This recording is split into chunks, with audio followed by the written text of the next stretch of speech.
الحمدللہ رب العالمین والصلاة والسلام علی سید الانبیاء والمرسلین ومن تبعہم بإحسان الی یوم الدین، اما بعد۔ ناظرین محترم، آج کل کثرت سے موتیں ہو رہی ہیں۔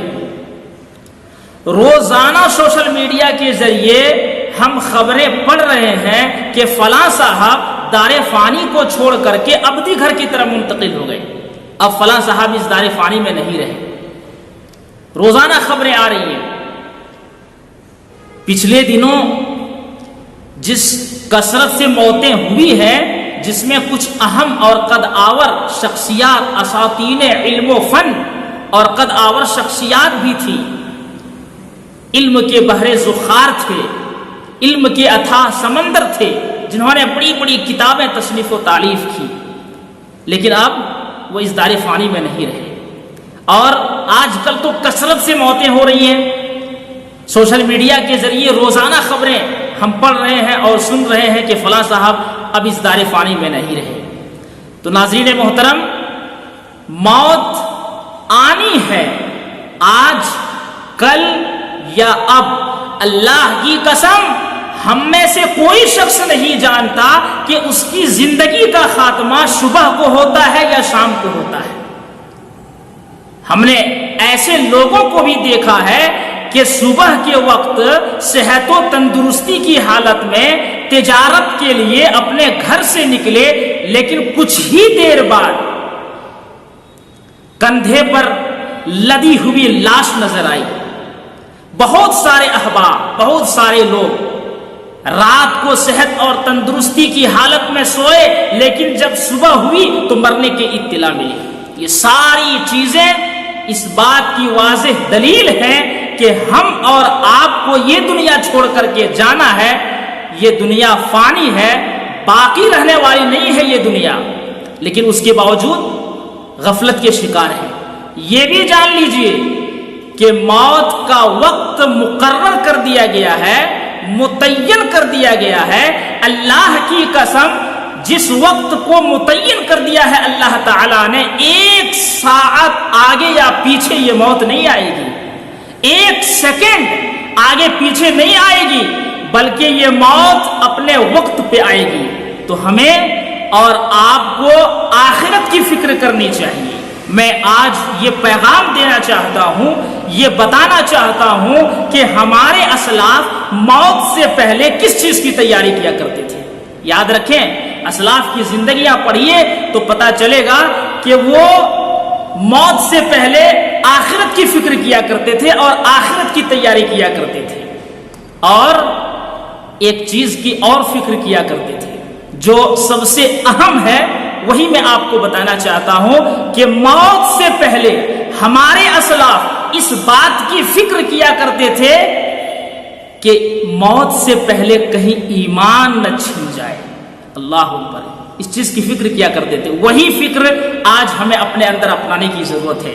صفت الصفوہ کے اندر علامہ ابن الجوزی رحمت اللہ علیہ نے لکھا ہے کہ عبد الرحمن بن مہدی رحمت اللہ علیہ، عبد الرحمن بن مہدی رحمت اللہ علیہ کہتے ہیں کہ سفیان ثوری رحمت اللہ علیہ ایک رات میرے یہاں رات گزارتی ہے۔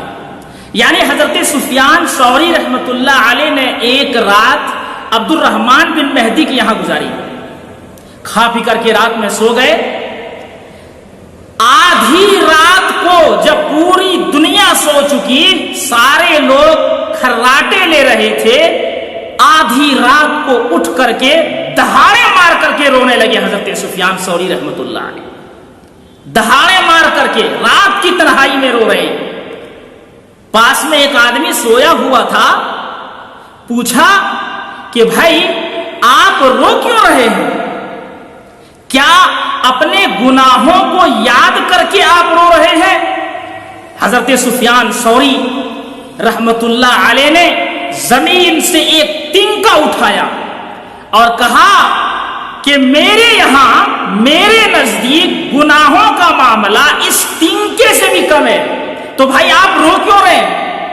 حضرت سفیان ثوری رحمت اللہ علیہ نے کہا کہ میں رو اس لیے رہا ہوں کہ کہیں موت سے پہلے میرا ایمان نہ چھن جائے۔ اللہ اکبر! ایمان کی، عقیدہ توحید کی ہمارے اسلاف کتنی فکر کیا کرتے تھے۔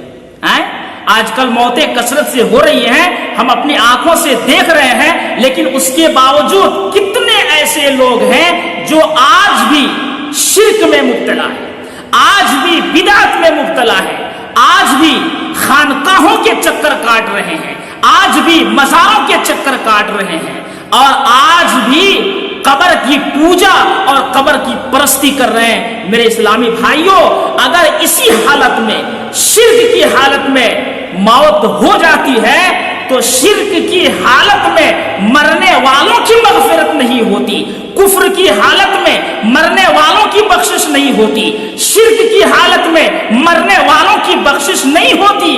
ہاں، اگر عقیدہ توحید پر موت آ جائے اور انسان نے، یعنی عقیدہ توحید والے انسان نے، موحد انسان نے کچھ غلطیاں کی ہیں، گناہ کیے ہیں، تو ہو سکے تو اللہ معاف کر دے، یا جس قدر انہوں نے گناہ کیا ہے اتنی سزا جہنم میں بھگتنے کے بعد بالآخر میں توحید کی بنیاد پر رائی کے دانے کے برابر جس دل میں ایمان ہوگا، اس ایمان کی بنیاد پر، عقیدے کی بنیاد پر اسے جنت میں داخل کیا جائے گا۔ لیکن جو شرک کی حالت میں مرتا ہے، اللہ کی قسم اس کی بخشش نہیں ہوتی ہے، اس کی مغفرت نہیں ہوتی ہے۔